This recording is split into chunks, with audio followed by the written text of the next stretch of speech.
¿También? Bueno, hermanos, la semana pasada nos hablaron de la introducción del primer libro de Corintios, y en la salutación, en el primer capítulo, vemos como Pablo pues nos da un saludo, las gracias a Dios y el hecho en la vida de los corintios. El apóstol Pablo comienza a tocar los problemas de la iglesia en el capítulo 1, esta iglesia de Corintio que estaba atravesando. Es interesante ver cómo gran parte de los temas discutidos aquí están orientados a solucionar los problemas que esta iglesia estaba atravesando. Lo primero que trata de arreglar Pablo en el capítulo 1 son los problemas de división que se presentaban. Pablo nos enseña en esta ocasión que la iglesia de Cristo debe estar unida y todos nuestros esfuerzos deben estar dirigidos a mantener fuerte este vínculo de la unidad. Y se llama así el título del estudio de esta tarde: la unidad y cómo lograrla. ¿Podemos el PowerPoint, por favor? Muy bien.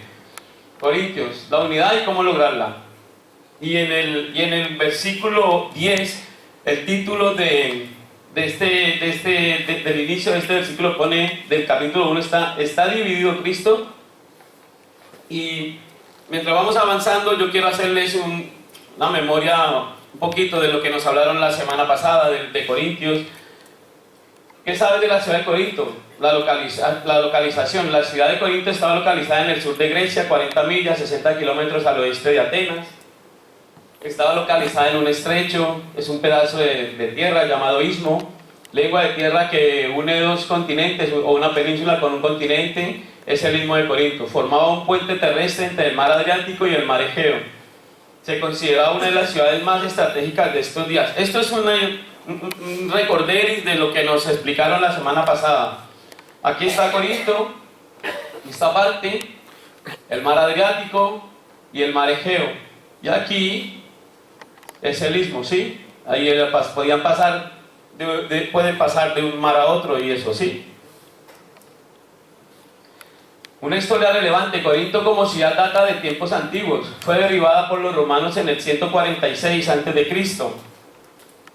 La ciudad y el puente, rodeados por 20 kilómetros de murallas, conformaban a Corinto como una de las ciudades más avanzadas de la antigüedad.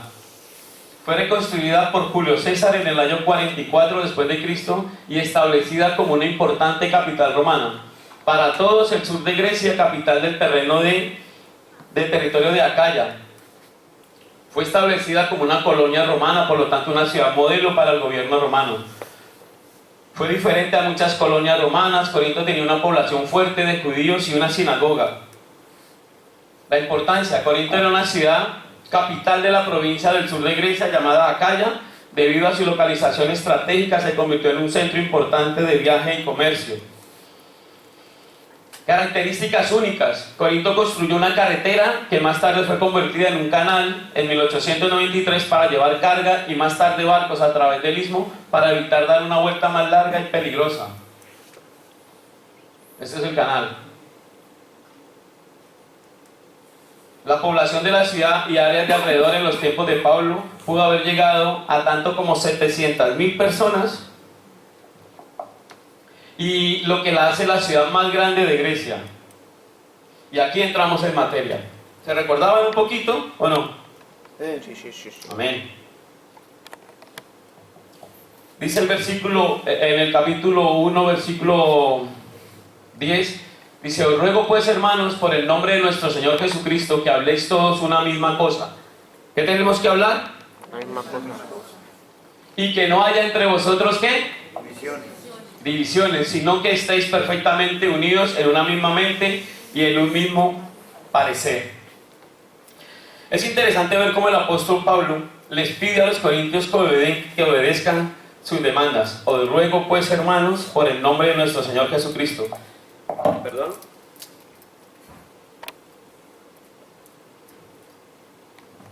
Y podemos ver en este párrafo cómo hay tres cosas importantísimas aquí.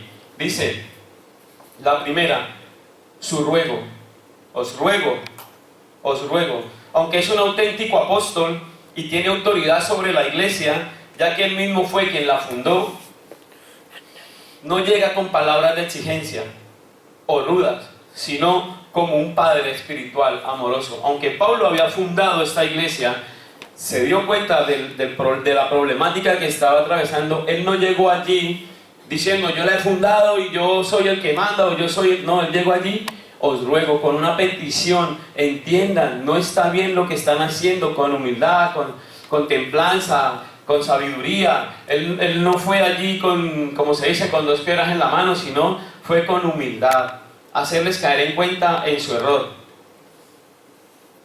La segunda, les llamó hermanos, identificándose como uno de ellos, como parte de la familia de Dios. No habla a extraños, sino a personas con las cuales tenía un fuerte vínculo, la sangre de Cristo.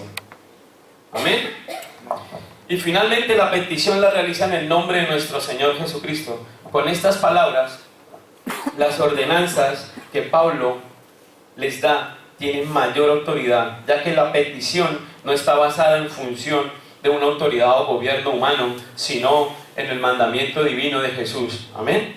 El cual es Dios, tanto de ellos como de Pablo. Muchos de los problemas no se arreglan no porque no se digan los problemas, sino por la forma como queremos solucionarlo muchas veces.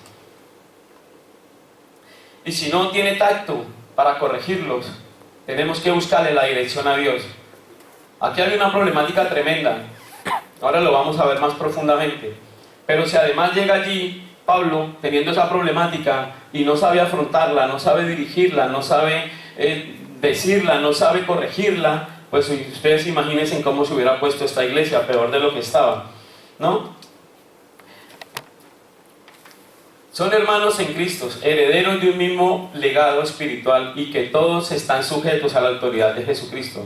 Señor, no solo de los corintios, sino de Pablo y de todos los creyentes alrededor del mundo. Por tanto, la forma de cómo se dicen las cosas son determinantes para causar el efecto deseado. En las personas, especialmente cuando lo que se quiere es corregir problemas internos, lo podemos entender en Colosenses 4:6. Dice: sea nuestra palabra siempre con gracia, sazonada con sal, para que sepáis cómo debéis responder a cada uno. Sean vuestras palabras siempre con gracia, sazonada con sal.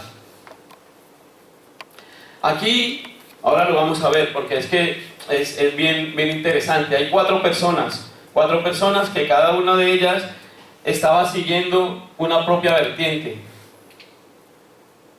Y resulta que la iglesia estaba en un dilema tremendo, porque estaba causando división, porque estaba causando ciertos problemas que no le habían encontrado solución. Y entonces Pablo se entera, y aquí vamos a la historia. Dice, en 1 Corintios 1, la pasamos, vale, la pasamos. ¿Te quedó bloqueado, no? Dice el primer libro de Corintios, capítulo 1, versículos 11 y 12, dice: porque he sido informado acerca de vosotros, hermanos míos, por los de Cloé, que hay entre vosotros contiendas. Quiero decir que cada uno de vosotros dice: yo soy de Pablo, yo soy de Apolos, yo soy de Cefas y yo soy de Cristo. Estos eran las 4 personas o vertientes que se estaban intentando vertir en la iglesia. Imagínate, 4 cabezas que querían cada uno ir con su vertiente, pero no eran ellos especialmente, era la misma congregación la que exaltaba a uno, oponía a uno, oponía a otro. Entonces aquí aparece, dice: seguimos aprendiendo más de la forma de cómo corregir los problemas en la iglesia, y estos versículos aprendemos al menos 2 cosas. La primera es que Pablo fundamenta su acusación no basado en rumores o testigos anónimos, sino que revela la fuente de su información. Dice: porque he sido informado acerca de vosotros, hermanos, por los de Cloé, que hay entre vosotros contiendas. Las contiendas eran porque habían varias vertientes, y eso estaba causando división dentro de la congregación. Esto nos enseña que para confrontar a los que hacen alguna acción, algún tipo de actitud de esta que se pueda formar en la iglesia, se debe dar con testigos que estén dispuestos a sacar a la luz los errores o el mal que se esté llevando dentro de la congregación. Por eso dice que es la unidad y cómo lograrla entre nosotros mismos.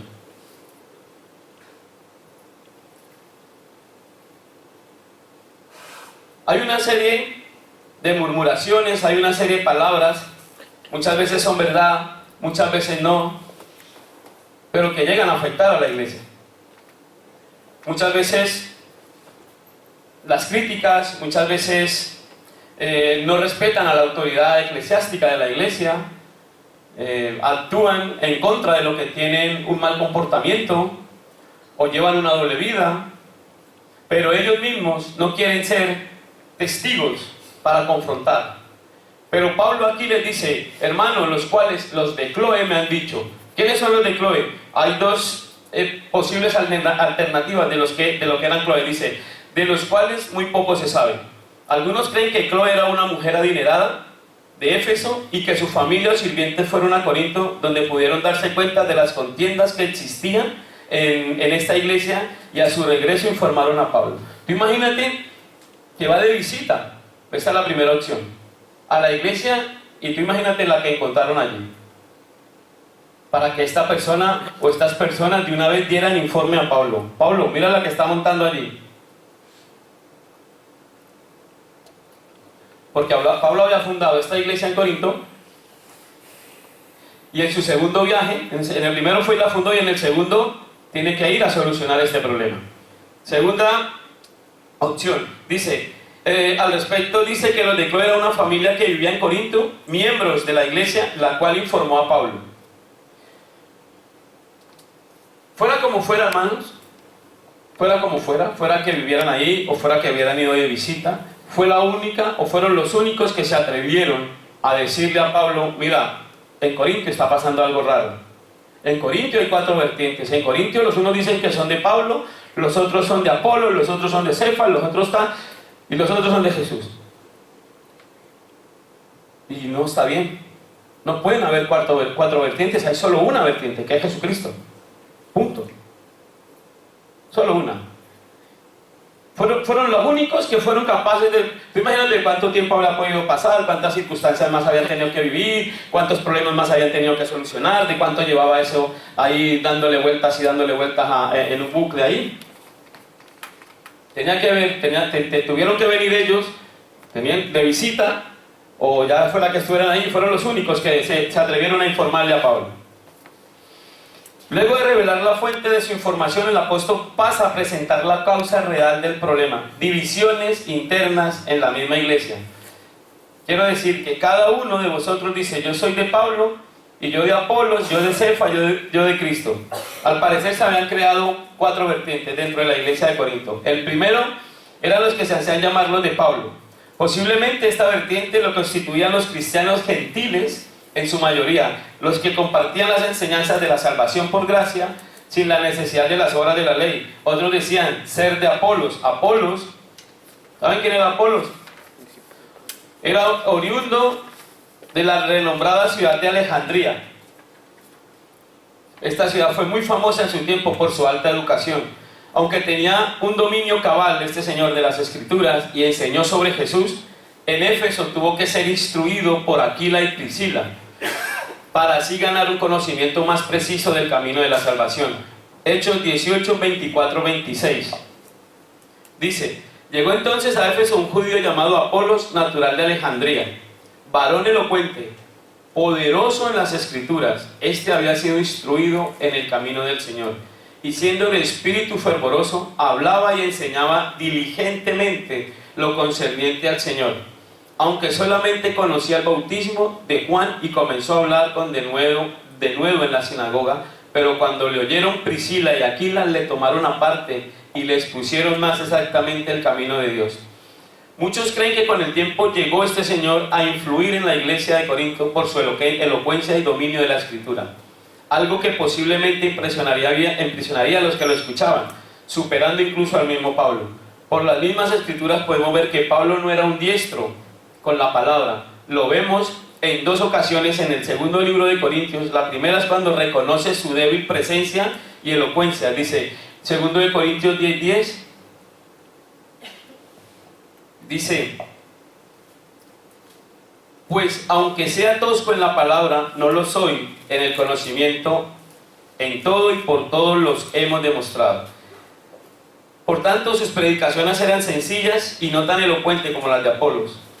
Y dice, en el primer libro de Corintios 2:1, dice, así que, hermanos, cuando fui a vosotros para anunciaros el testimonio de Dios, no fui con excelencia de palabras o de sabiduría. Sin embargo, nos cuesta creer que esto pudiese venir de Pablo, ya que al leer las cartas, las mismas cartas de Corintios, nos damos cuenta de la excelencia de la palabra que usaba para describir las más sublimes doctrinas celestiales, aunque muchas veces se fuera auxiliado por un amanuense. Un amanuense era el que escribía. Puede ser que Pablo no tuviera tanta elocuencia para poderlo escribir, pero este señor sí. Por eso las cartas son bien redactadas, son entendibles, son elocuentes. Por eso pensamos, o se piensa que era que él usaba un amanuense para que hiciera este tipo de escrituras. Y a lo mejor él era el que adornaba estos conceptos. También es cierto que no es lo mismo escribir que hablar.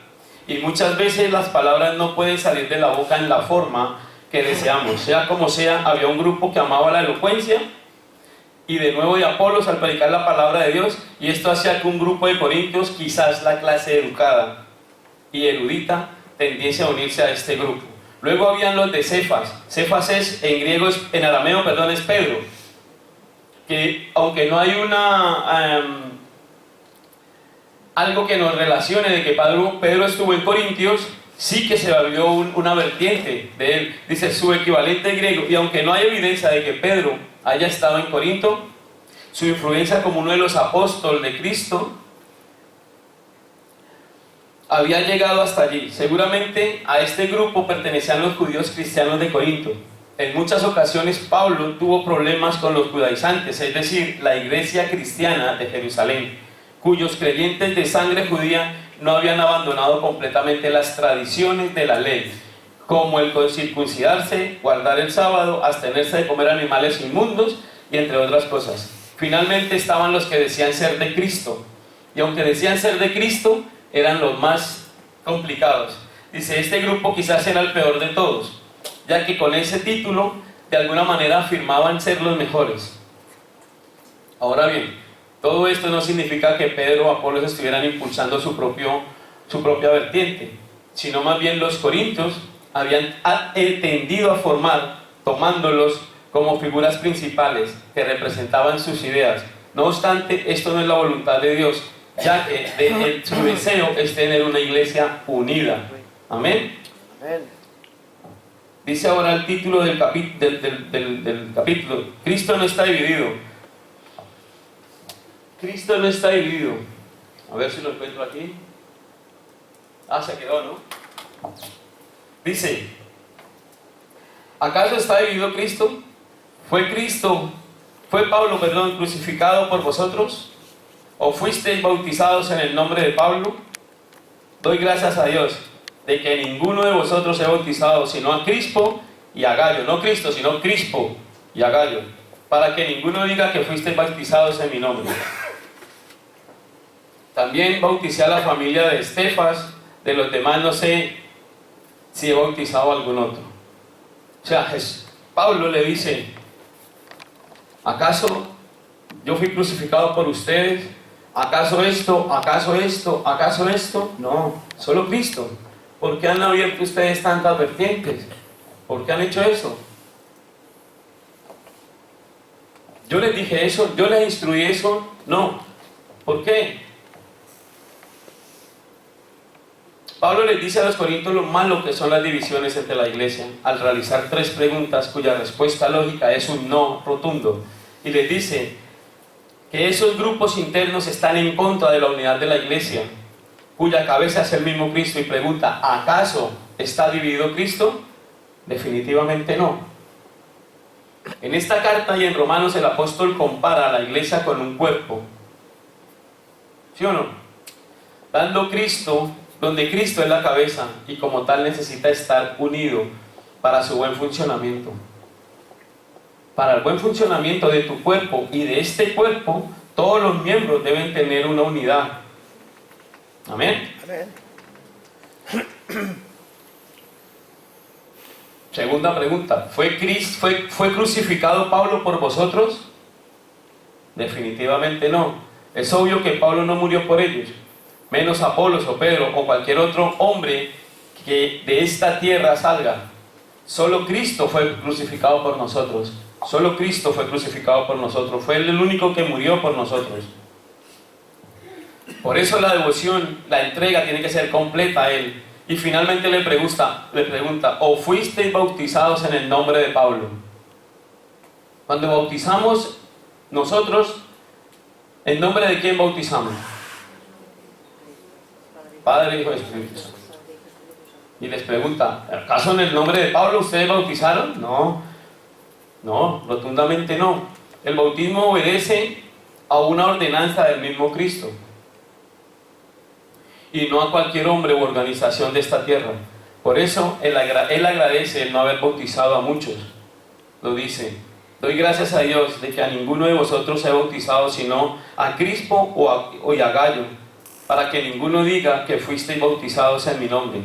También bauticé a la familia de Estefas. De acuerdo a Lucas, Crispo había sido gobernante de la sinagoga de Corinto, quien creyó en Cristo, junto con toda su familia. Esto lo encontramos en Hechos 18:8. Cuando se retiró de la sinagoga, Sóstenes lo sucedió. Hechos 18:17. También bautizó a Gallo, cuyo nombre aparece 5 veces en la Biblia, en el Nuevo Testamento. Hechos 19:29, Romanos, Corintios, Juan. Aquí en esta casa fue donde Pablo escribió el libro de Romanos. Estando con Gallo en un invierno, él escribe el libro de Romanos. También habla de la familia de Estefas, la cual él mismo bautizó y llegó a ser muy respetable y servicial entre los cristianos de Corinto. Hermanos, ya sabéis que la familia de Estefanas es las primicias de Acaya y que ellos se han dedicado al servicio de los santos. Primer libro de Corintios 16:15. Después de ellos, no recordé haber bautizado a alguien más. Dice el primer libro de Corintios 1:17: pues no me envió Cristo a bautizar, sino a predicar el Evangelio, no con sabiduría ni palabras, para que no se haga vana la cruz de Cristo. Con estas palabras, Pablo no está menospreciando el bautismo, ya que este es una ordenanza del Señor. Como ministro del Evangelio se veía en la obligación de hacerlo, pero esta tarea podía ser delegada a otros consiervos, ya que su principal función era la de predicar el Evangelio. Pues no me envió Cristo a bautizar, sino a predicar el Evangelio. Durante toda su vida se dedicó a la tarea de la predicación. De hecho, esta fue asignada por el mismo Señor Jesucristo. El Señor le dice en Hechos 9:15, el Señor le dijo: ve, porque instrumento escogido me es este para llevar mi nombre en presencia de los gentiles y de reyes y de los hijos de Israel. En general lo podemos ver predicando en diferentes partes del mundo. En el antiguo, primeramente en las sinagogas, en casas, en la prisión y en todo lugar donde los debates públicos se permitían. Su vida fue la predicación de la palabra de Dios. Su vida fue la predicación. Un verso clave, hermanos, 1 Corintios 3:10, dice: cada uno mire cómo sobreedifican. La iglesia tiene que ser pura si es que va a ser testimonio para el mundo. La unidad de la iglesia es crítica para que su testimonio tenga poder.